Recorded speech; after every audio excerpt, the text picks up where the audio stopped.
So, benvenuta Maria. That means in Italian, welcome. For us, it's really an honor having you to Women's Rugby Land of Freedom world. And so I really would like to begin just giving to our people two informations about who you are, but I don't want to say too much because obviously you are the best person to tell about yourself. So just three things: that you are obviously an international player, you are the new president elected of the Trinidad and Tobago Rugby Football Union, and an anthropologist. Am I right? That's correct.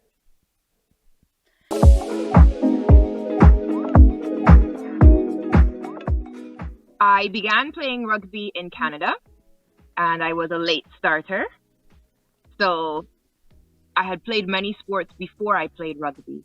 But there's definitely something about rugby that really reaches into an athlete, into a person, and it brings out something within you that I did not experience in any other sport. I had success in other sports, I had great times in other sports, but there was just something about rugby that intrinsically I connected with. Rugby was very peaceful, and it's ironic because I think the reasons I was identified as someone who should play rugby perhaps are not necessarily thinking about being peaceful. A colleague and a friend of mine just observed my activity level. So, being in the gym, I used to walk, run, cycle, rollerblade everywhere. And of course, when you're looking to have the stamina required, particularly for 15s, which is 80 minutes, I think that was an asset. I think I was definitely scouted. If I remember correctly, it's because they had seen me in the gym and then saw me entering my third fitness class after doing a weight session.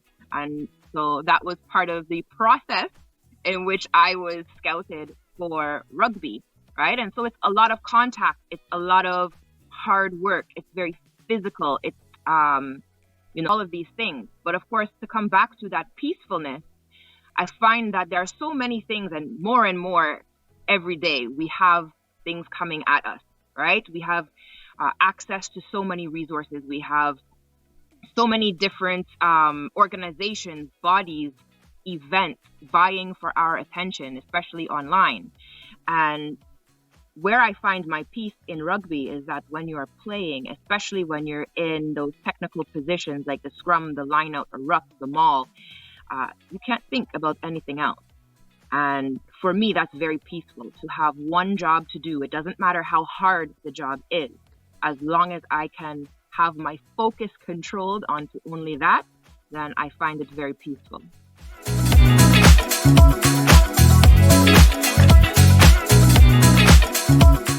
I know a number of people who have also started playing rugby as adults. 18 as an adult, right? And it's one of the great things about the sport. Of course, we want to involve the youth. We want people to start playing rugby at a younger age, and even sport in general at a younger age.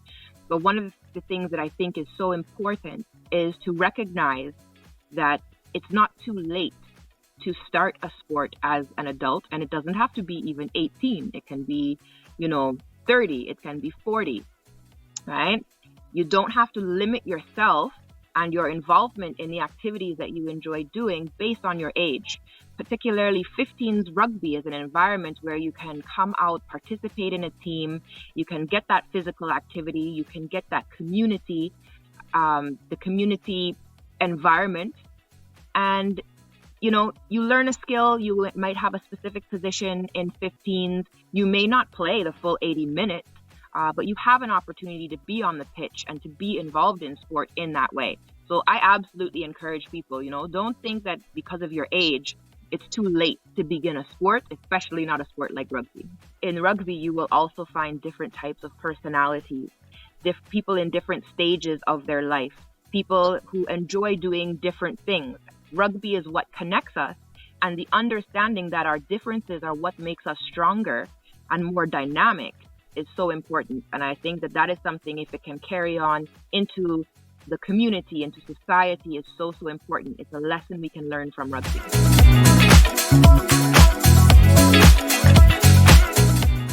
Russia has been an incredible experience. It's something that stays with me every day, and in all the things that I'm doing, it has become an integral part of my development. I completed the Masters of Sports Administration at the Russian International Olympic University, and I was able to get such great experience, both practical and academic, and make amazing friends there, expand the network, and have access to a lot of wonderful resources so that I can extend my capabilities through those connections. Russian Rugby Federation does a very good job making sure that their games are available to view via YouTube, via social media. They do a lot of campaigning. So this is one of the areas where I look to what they are doing, and I think, all right, how can we apply this to Trinidad and Tobago to see similar success?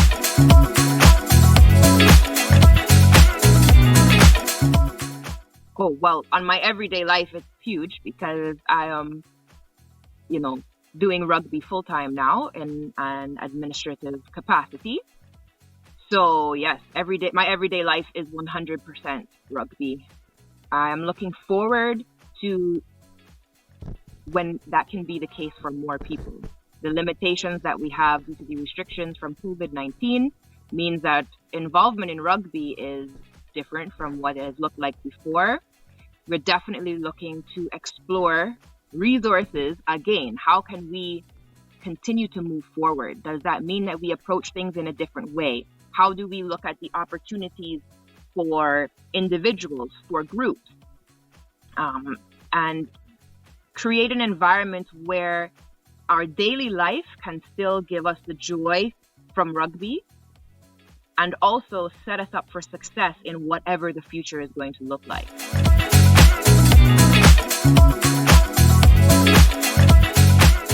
Dangerously overeducated.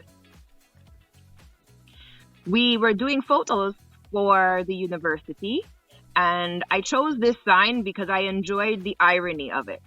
When you think about education, it's very important. It's a ticket that can get you into so many different levels of your life to be educated. But I think it is also important to remember that education and academic education is part of an equation.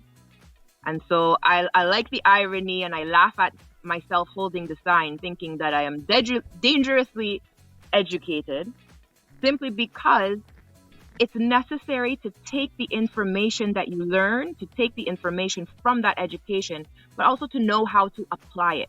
How do you implement the things that you are learning? How do you use the education in a way that is productive?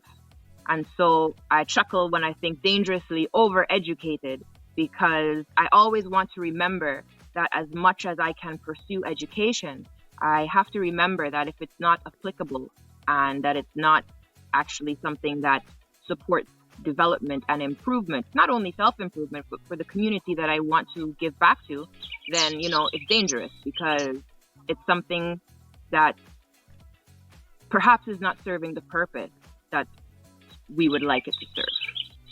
But you cannot expect that everything is going to fit into the same mold.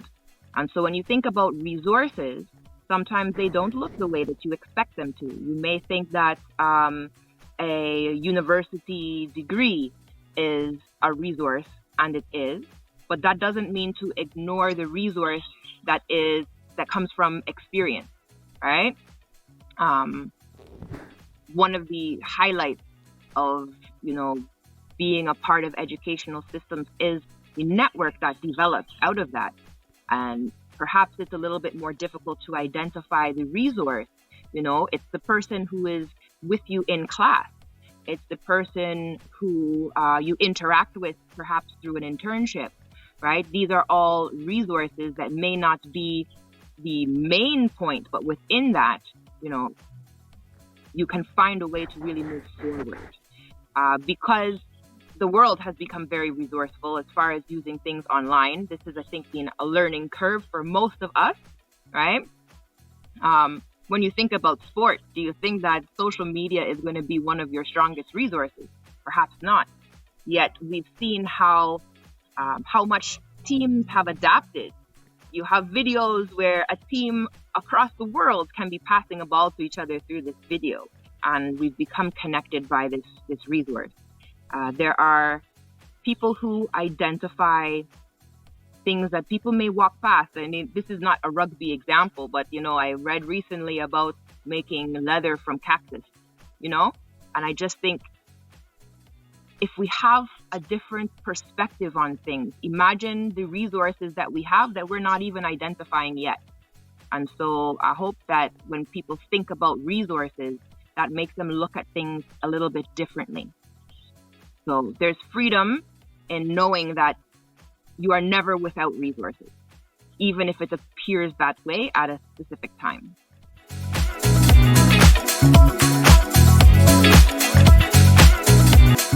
My object is this pass. And I received this pass for the Women's Rugby Championships in Russia. And the reason I chose this object is because it represents so much about rugby that we've actually spoken about in this interview. The story of how I received this, it began because a friend of mine in Russia, she saw some social media information about the rugby tournament. And of course, she knows that I'm involved in rugby. And so she brought it to my attention. So first and foremost, it's already a team environment where someone has thought, hey, you know what? This is something for Maria. And she brought it to me. And I may not have seen it otherwise because, of course, everything is written in Russian. And my Russian is not amazing. All right. So I thought, okay, I know where this location is. Let me go. I'm going to go and see what's going on. There were restrictions, of course, at the time when this was happening. So it was not an event that you could purchase tickets to. So I went and I saw the area. I was not seeing clearly where is the entrance. I found a way to get inside, and I went and I found, people who were organizing. And of course, this comes to another point that I think is so important. When we try to understand each other and we put in the work to be able to communicate with each other, you experience that at a different level when you have a language barrier, because you are not having a conversation of convenience anymore. You have to make an effort to understand and to be understood. And I think that is such a gift that people can give each other to truly make that effort. So we did that, and we were introduced, etc. And for the first day, of course, I watched and everything. Then I was given this pass to come back the next day, so I wouldn't have any trouble entering the venue, etc. And of course, it was wonderful watching the tournament. It was the first time I was seeing rugby in such a long time. I was able to make a presentation. I had a ball that I was able to gift to the champion team. And it was just such a wonderful experience. When the tournament was finished, after the presentations were done, of course, we got together and we socialized. The third half was going on. And it was such a wonderful experience just across that period of time. And all of the elements that went into making it a possibility.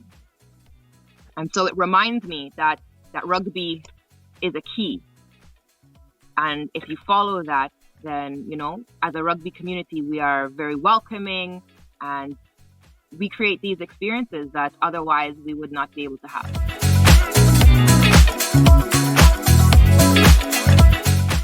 I'm laughing because I'm only thinking of how many people sing to me when they learn that my name is Maria. Sound of Music comes to mind with how do you solve a problem like Maria? And I think we can go with that. You can interpret it however you'd like to. If you don't know the song, you can listen to it.